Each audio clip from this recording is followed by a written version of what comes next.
My first number was 7/8.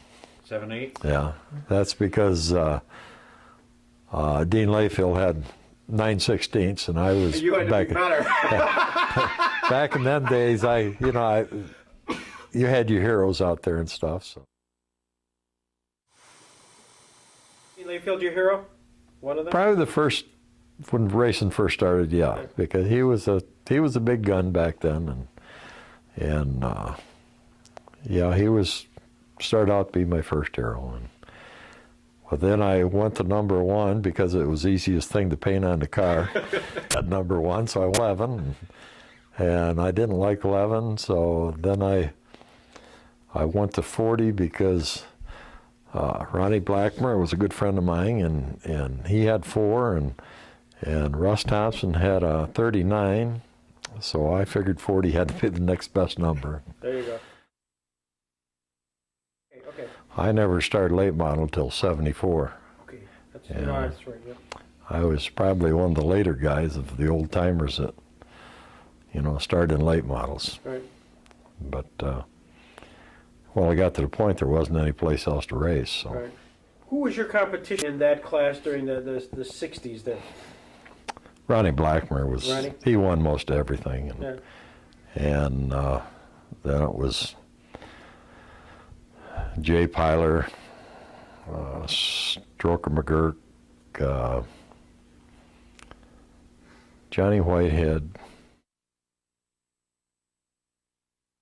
When I started in late model, when I went out and bought a late model, I bought a Rambler, a Javelin it was Bob Snars's car, and he won a championship with it and everything, and he raced for Hagelin Rambler. And he went on and he started racing for Schultz or something. I think he got a ride in a Chevy, and so his car was for sale. So they wanted $2,500 for everything they had with it. And, $25 was a lot of money to me back then. I think that was about in 70. And Ronnie Blackmer and I was talking about, he was running late model. Or at the time he wasn't, he was just running Sportsman. So he says, he told me if I wanted it, he says, I'll sign for you to get a loan. So I went to Tri-M Financing. Back then it was a finance company. And they were involved in racing anyway, so I bought the car, and I went and picked it up. I paid for it on a Friday night after work. I picked the car up, brought it home, and towed it to Wattsburg. And these were the car had been sitting all winter and everything else, and these were the tires that were on it and stuff. And towed it to Wattsburg and jumped in it, and went out and spun out about 3 times in the first lap, and come in, and I was about into a nervous breakdown. I never owed this much money in my life, and especially on a race car. And Right. I packed the thing up and towed it home, and next morning went down to Ronnie's and said, Ronnie, you got to drive this car for me. I says, I just can't drive it. So Right. he drove it, and we did well with it. We run a half a season with it. Ronnie done real well with it, and then I turned around and sold it and paid my loan off. Was that a tough leap to go from Sportsman to late model? Well, pretty much so, because the Sportsmans were such a little light car compared to, Right.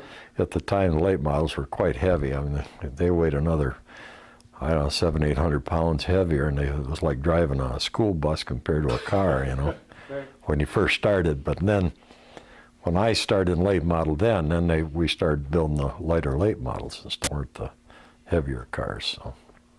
Now this is the mid '70s. Now who was the big guys that you had to try to beat? Who were the stars of the Stateline at the time? Oh, it was Bob Snars and Jim Scott, and I think Squirt was still running then.